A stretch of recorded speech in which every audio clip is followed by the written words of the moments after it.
Xin mến chào quý khán thính giả đã đến với kênh Lúa Vàng. Trong chuyên mục đọc truyện đêm khuya đêm nay, chúng tôi xin gửi đến quý vị truyện ngắn Ăn Năn. Câu chuyện kể về một người đàn ông đã ngoại tình và quyết định ly hôn với người vợ đã đồng cam cộng khổ với anh ta suốt 16 năm. Tuy nhiên trong một lần về nhà vợ nhân dịp giỗ tổ, anh đã được nghe lời tâm sự của bố. Chính những lời nói của bố vợ đã khiến anh bừng tỉnh và nhận ra giá trị của cuộc sống hôn nhân vợ chồng và sự sai lầm của bản thân. Câu chuyện có nội dung như thế nào? Dưới diễn đọc của Thu Hà, xin mời quý vị chúng ta cùng thưởng thức. Sau 2 năm yêu nhau và 16 năm chung sống, chúng tôi đến với nhau từ thời tôi còn 2 bàn tay trắng. Hai vợ chồng chầy chật tạo dựng sự nghiệp, cuối cùng rồi cũng có ngày phát triển như hôm nay. Nhưng khi kinh tế đã đủ đầy thì tình yêu cũng thay đổi. Thực ra là do tôi đã nguôi dần cảm xúc với vợ. Tôi ngoại tình và tự thấy cuộc sống hôn nhân quá tẻ nhạt. Sống chung thực ra chỉ làm vợ tôi thêm đau khổ. Vậy nên tôi nghĩ ly hôn là giải pháp. Vợ tôi ngày xưa rất cá tính. Cô ấy tất nhiên không chịu, nhưng sự im lặng kéo dài cũng khiến cô ấy ngột ngạt. Phụ nữ thực ra không giỏi chịu đựng như người ta tưởng, nhất là về phương diện tình cảm. Nếu không níu được, họ vẫn biết sẵn sàng buông. Hôm qua nhà bên vợ có đám giỗ. Vợ bảo nhà năm nay không làm cỗ, chỉ bày chút hoa quả cúng tổ tiên thôi. Anh về cũng được, nếu bận thì thôi. Vợ nói thì nói vậy, tôi tự thấy nên vẫn về. Bố mẹ vợ đón tôi bằng nụ cười như mọi khi, nhưng có vẻ hơi khách khí. Có lẽ vì biết chúng tôi sắp chia tay nên họ đón tôi như khách, không cho tôi động tay động chân vào việc gì. Mẹ vợ nhìn tôi lạnh nhạt, còn bố vợ đối với tôi vẫn thân tình niềm nở. Bố vợ tôi là người ít nói. Từ ngày làm rể ông, chưa bao giờ tôi thấy ông can thiệp vào chuyện gia đình, con cái. Nhưng lần này có vẻ như ông muốn nói. Ông bảo: từ trước tới giờ bố vẫn đối với tôi như hai người đàn ông với nhau, nhưng hôm nay bố muốn nói chuyện với tôi với tư cách là bố vợ. Giọng ông chậm rãi, đều đều, nhỏ đủ để tôi nghe. Ngày xưa hồi cái bóng nó yêu con, bố mẹ không đồng ý. Bố mẹ chỉ có mình nó là con. Bao nhiêu yêu thương, chăm sóc dồn cả vào cho nó. Tính nó từ bé đã ương bướng, vì được bố mẹ nuông chiều, nâng như nâng trứng, hứng như hứng hoa. Bố vẫn nghĩ nó lớn lên trong đủ đầy sẽ không thể nào chịu đựng được khốn khó. Ngày nó yêu con và muốn lấy con, bố đã ngăn cản. Không phải vì chê con, mà sợ vì con gái bố nông nổi. Nó quen ăn sung mặc sướng, con thì thiếu thốn, nghèo khổ. Nó vốn quen được đón đưa, con thì một mái nhà để ở cũng không có. Nó yêu con, tưởng tình yêu là vĩ đại lắm, tưởng phong ba gì cũng vượt được. Nhưng khi đối mặt với thực tại cơm tiền, có chịu nổi không? Bố chỉ sợ nó lấy con rồi, được dăm bữa nửa tháng lại chạy về than rằng con không quen chịu khổ. Như vậy sẽ rất thiệt thòi cho con. Dù vậy nó vẫn kiên quyết lấy. Nó khóc lóc suốt ngày. Nó quỳ lại van xin. Làm cha mẹ không thể thấy con mình yêu sống yêu chết mà nỡ can ngăn. Thôi thì nó lớn rồi, tự làm tự chịu. Các con về với nhau, nhà phải đi thuê 3 lần 7 lượt. Bố nói các con về sống chung, nó đều bảo không về. Nó không muốn con cảm thấy xấu hổ vì cậy nhờ nhà vợ, ăn không dám ăn, nói không dám nói. Rồi trong lúc khốn khó, con tập tành kinh doanh, nó cũng nghỉ việc nhà nước để hỗ trợ con. Nó mang bầu trong thời gian làm ăn nhiều thất bại. Đôi bận nó về nhà, người lạ đi vì suy nhược. Nhưng nó giấu con, nó không muốn con nghĩ ngợi mông lung. Cuối cùng thì có trồng cây cũng đến ngày hái quả. Các con dần có của ăn của để. Đứa trước lớn lên, đứa sau ra đời. Bố mẹ nhìn vào cảm thấy hạnh phúc vì con mình đã trưởng thành, cứng cáp. Lâu lâu nó về nhà, mấy lần trốn trong nhà tắm khóc. Mẹ con biết mới cố tra hỏi. Nó bảo chồng con ngoại tình. Nó bảo nó không khóc trước mặt chồng, không muốn tỏ ra yếu đuối. Bố cũng không ngờ đứa con gái cá tính và bướng bỉnh ngày xưa lại trở nên yếu mềm đến như vậy. Từ bé tới lớn, người có thể làm nó khóc cũng chỉ có con. Người ta nói rằng khó khăn thử thách lòng trung thủy của đàn bà, giàu có thử thách lòng trung thủy của đàn ông. Khó khăn không làm lung lạc ý chí và tình yêu của vợ con, nhưng tiền bạc đã làm con thay đổi. Bố không biết rốt cuộc là con gái bố đã làm sai điều gì với con. Nó không biết ăn ở hay đối nhân xử thế tệ bạc.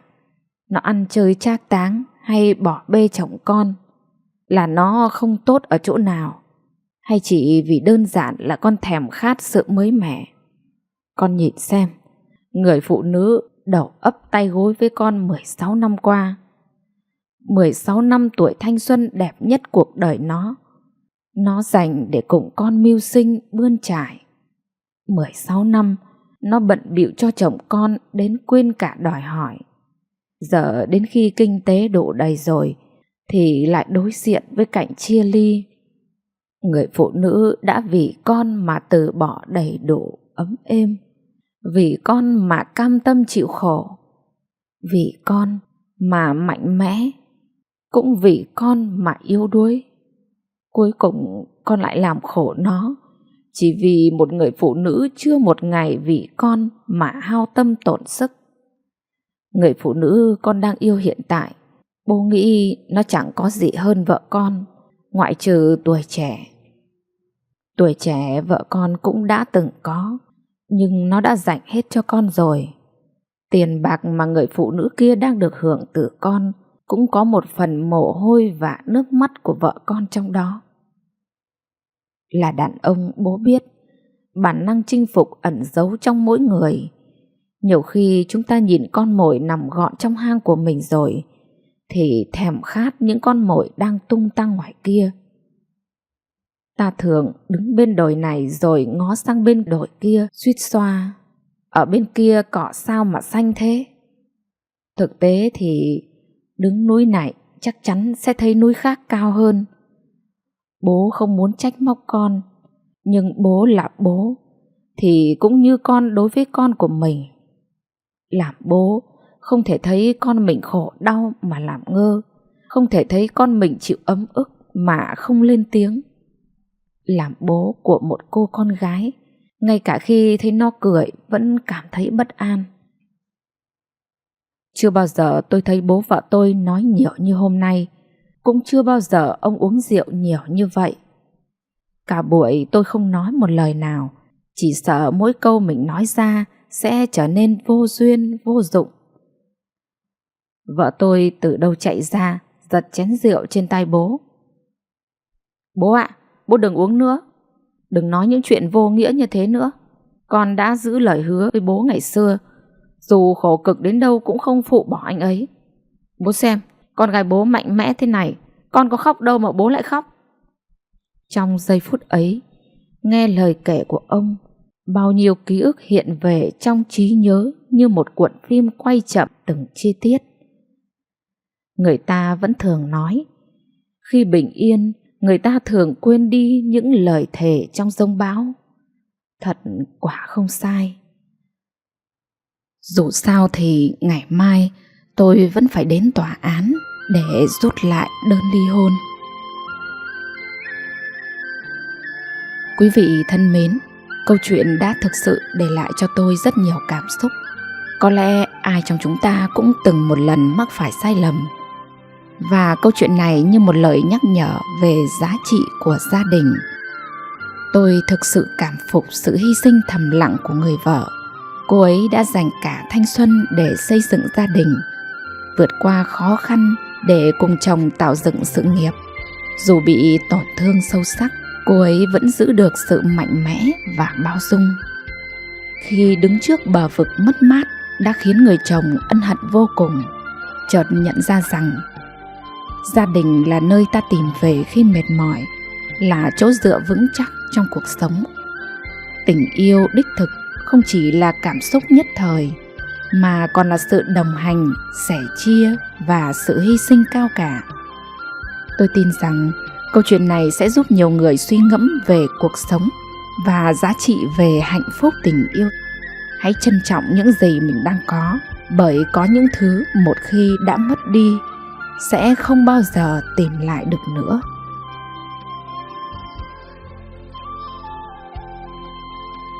Tuổi già khi sức khỏe yếu đi, tính nết có thể trở nên khó khăn hơn. Lúc này sự bao dung và tha thứ của vợ chồng càng trở nên quan trọng để xây dựng một gia đình hạnh phúc. Và câu chuyện thứ hai, Lúa Vàng muốn gửi đến quý vị một câu chuyện rất nhân văn và sâu sắc về cuộc sống của cặp vợ chồng già. Xin mời quý vị chúng ta cùng thưởng thức. Ông Thanh và bà Mừng đã sống bên nhau suốt 30 năm, trải qua bao khó khăn, thử thách và biến cố cuộc đời. Cho dù có tình yêu sâu đậm, nhưng cũng không thiếu những mâu thuẫn nhỏ nhặt hàng ngày. Chuyện chả là ông Thanh giận vợ đến hôm nay là ngày thứ 6 rồi, mà bà Mừng vẫn không có ý kiến gì là làm lành hết. Đã thế ông sẽ giận luôn cả tháng, cho mà trắng mắt ra.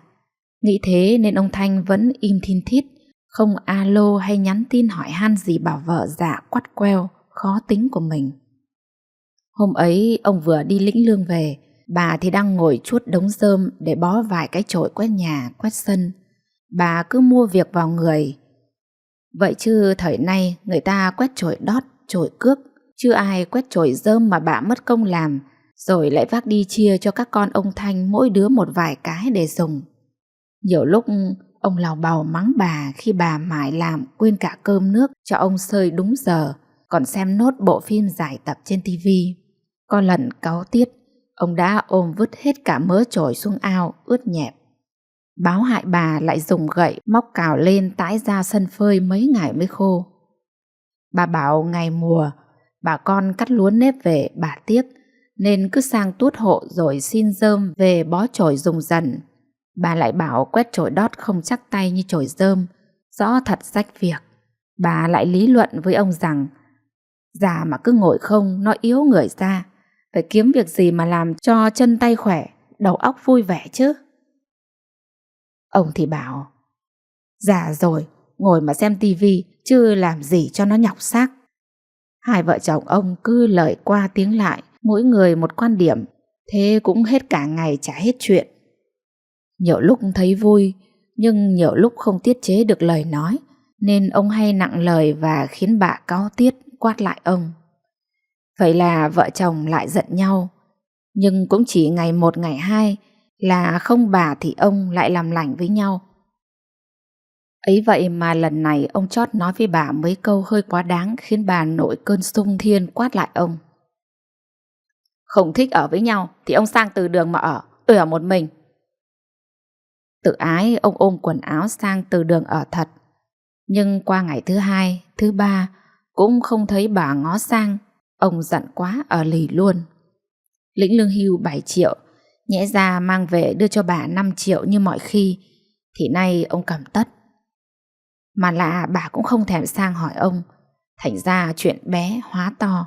Hai ông bà cứ mỗi người một góc, mà không ai thèm nói với ai câu nào. Nhà ông bà ngay cạnh Từ Đường họ. Ông vốn là con trai thứ, nhưng anh ông trưởng tộc lại đang vi vu với con trai ở trời Tây, nên ông anh trai giao chìa khóa cho ông bà trông coi, hương hoa tuần tiết. Nói là Từ Đường, nhưng ngoài 3 gian giữa, 7 hương án, bàn trà, sập gụ, thì vẫn còn gian buồng thồi ra 30 mét vuông vừa phòng ngủ, công trình phụ và bếp đầy đủ.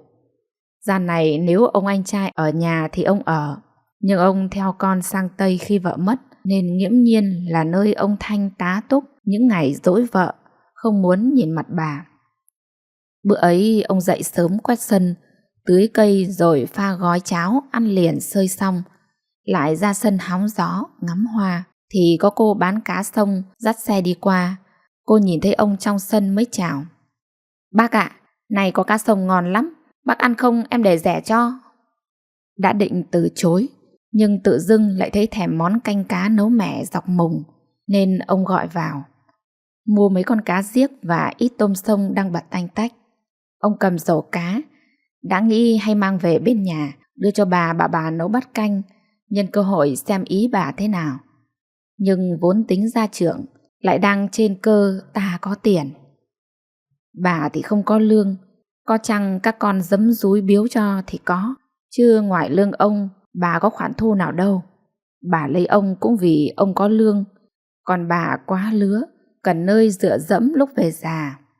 Các con ông tuy ở xa nhưng cũng rất hiếu thảo, thấy bố cô đơn đã vui vẻ đồng ý cho ông đón bà về sau 1 năm vợ ông mất do tai nạn giao thông. Lúc đó ông đang ở cái tuổi 68, bà kém ông 10 tuổi, thì ông bà cũng dễ đồng cảm, mà toàn tâm toàn ý, chăm lo cho nhau cũng được hơn chục năm rồi. Các con ông trân trọng bà, nên bà cũng quý họ.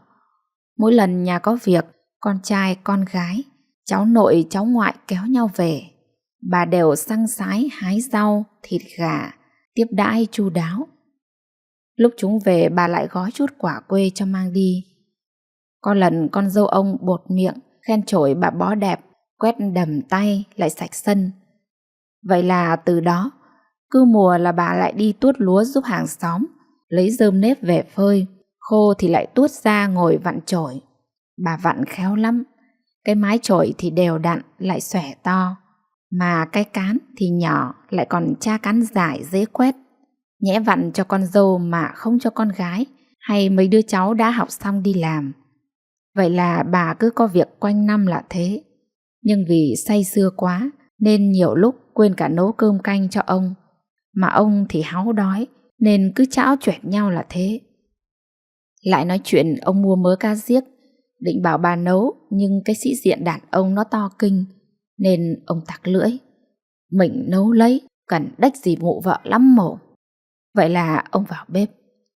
Hì hục một hồi lâu thì cũng xong nồi canh chua. Kể ra bớt muôi mẻ thì ngon hơn, nhưng chua thế này có nắm rau muống thái nhỏ thả vào kể cũng ngon. Lúc làm dọc mùng, ông không bóp muối, nên lúc thử thấy lăn tăn ngứa, khéo lại phải gạt bỏ dọc mùng ra không ăn được. Mà canh chua không có tí rau, thiếu thiếu mất ngon.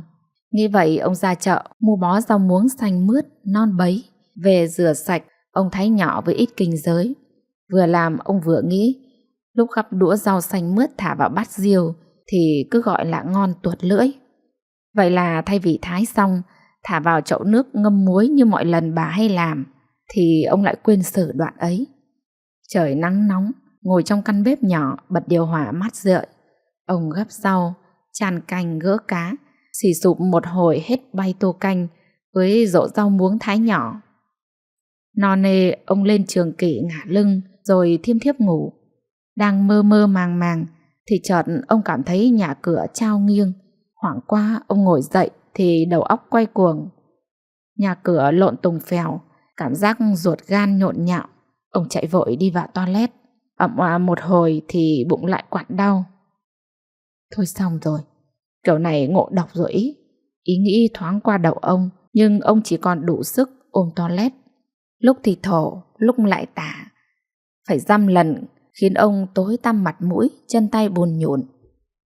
Lúc này nửa ông muốn bấm điện thoại gọi bà, nửa lại ngại, nhỡ bà biết mình ăn vụng canh cá thì có mà xấu hổ.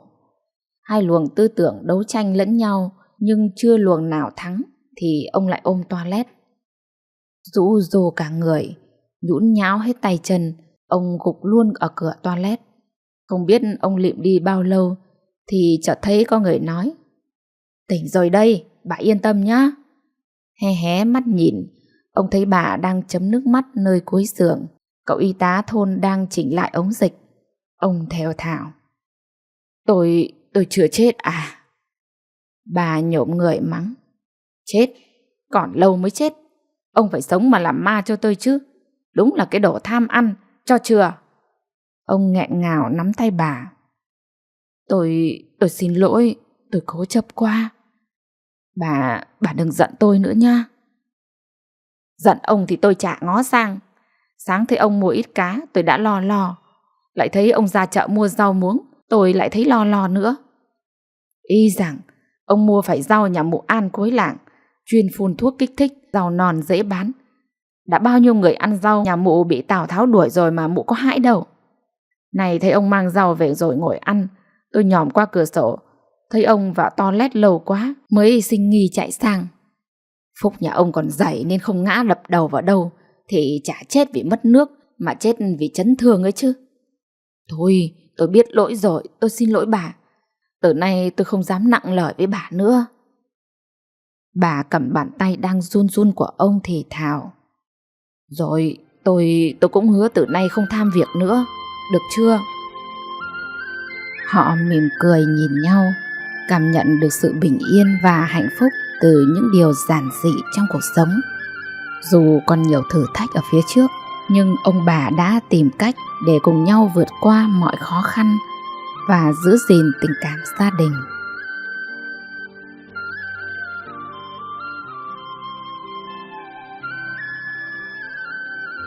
Quý vị thân mến, qua câu chuyện ngày hôm nay, chúng tôi muốn gửi đến quý vị một thông điệp. Cuộc sống hôn nhân là hành trình dài, không tránh khỏi những lúc sóng gió. Sự bao dung và tha thứ chính là chiếc phao cứu sinh giúp chúng ta vượt qua những cơn bão tố ấy. Quý vị thân mến, thời lượng của video ngày hôm nay đến đây kết thúc.